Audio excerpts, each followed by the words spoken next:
کن دموشه دو براج بر نخوشی هستی ازراف نکاریبون بچیانا دبستانی بینرین هیجا لی هولک مزندان و دیپلومای خواستندن ev hewl û xîreta wan jî ji bo her kesî dibe mînak. Ji her du birayên Serhat 24 û Mesûd jê 14 salî ye. Her du birajî dema jî dayîk bûne bi nexweşiya hestî tenêkbûyînê ketine. Lê nexweşî nikarî ji bo xwendina her du birayan bibe asteng.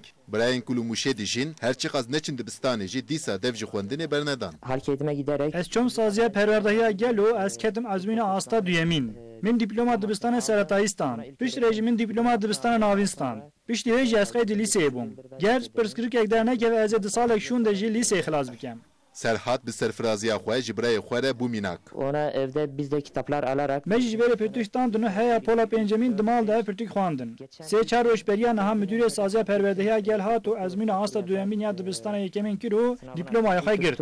diplomayı almaya hak kazandı. Armanca herî mezin ya Mesûd zanîngehî biqedîne û bibe doktor.